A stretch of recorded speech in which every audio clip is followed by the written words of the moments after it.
October 1st, 2025. The clock has struck midnight. For the 11th time in modern American history, the United States federal government has begun a partial shutdown. But what does that actually mean? Why does it happen? And who truly feels the impact? Over the next minutes, we will unravel the story behind the headlines, from the foundational laws to the political stalemate in Washington, and the very real consequences for millions of Americans. First, we must understand the basics. What is a government shutdown? At its soul, it is a failure to pass a budget. The U.S. Constitution gives Congress the power of the purse, the responsibility to approve spending for the federal government. Each year, Congress must pass 12 separate appropriation bills to fund federal agencies. If they fail to do so by the start of the new fiscal year on October 1st, those agencies have no legal authority to spend money. This triggers a law known as the Anti-Deficiency Act. This law, a cornerstone of federal budgeting, prohibits agencies from operating or spending money without an appropriation from Congress. The result? Federal agencies must cease all non-essential functions. This does not mean the entire government grinds to a halt. Instead, it is split into essential and non-essential services. Hundreds of thousands of federal employees are immediately furloughed, placed on unpaid temporary leave. Meanwhile, employees deemed essential, including air traffic controllers, active duty military personnel, and law enforcement officers, are forced to work without knowing when their next paycheck will arrive. This mechanism of shutdowns is a relatively modern phenomenon. While funding gaps occurred before, the legal interpretation lead to widespread furloughs has only been in effect since 1980. Since then, history has given us a clear key of the disruption they cause. The shutdown of 1995 to 96 lasted 21 days, a dramatic standoff between President Bill Clinton and a new Republican majority in Congress. In 2013, a 16-day shutdown was triggered by a dispute over the Affordable Care Act, often called Obamacare. And most recently, from late 2018 into 2019, the longest shutdown in American history stretched for 35 days over a bitter fight about funding for a wall on the U.S.-Mexico border.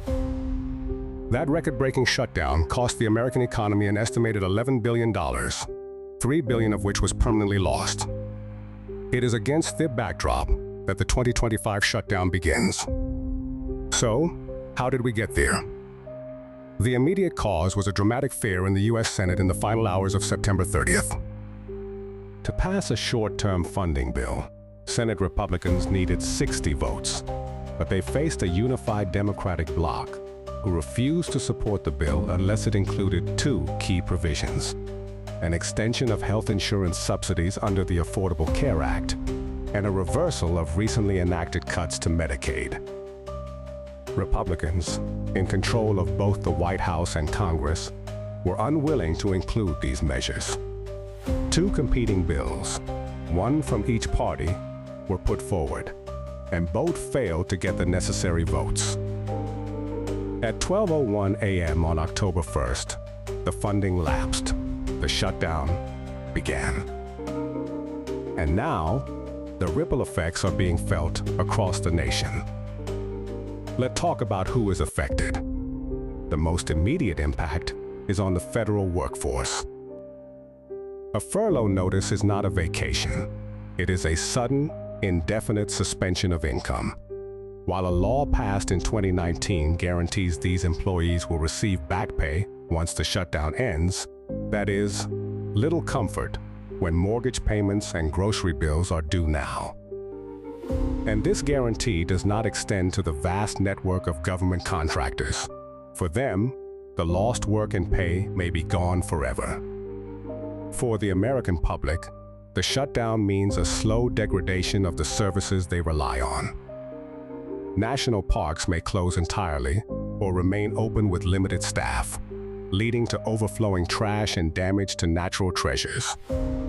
Travelers may face longer security lines at airports, TSA agents, and air traffic controllers work without pay, a situation that can lead to increased sick days and road safety concerns. Applications for passports, visas, and small business loans will pile at causing significant delays for families and entrepreneurs. Scientific research funded by the government grinds to a halt, potentially setting back critical projects for months or even years. But the 2025 shutdown has features that make it distinct, and in some ways, more alarming than its predecessors. This administration has instructed federal agencies to consider a drastic measure, issuing permanent reduction in force notices, or IIFs, instead of temporary furloughs. This is a profound shift. It suggests the shutdown could be used not just as a political tool, but as a mechanism to permanently eliminate government jobs and defund programs. And, as always, the political blame game is in full force.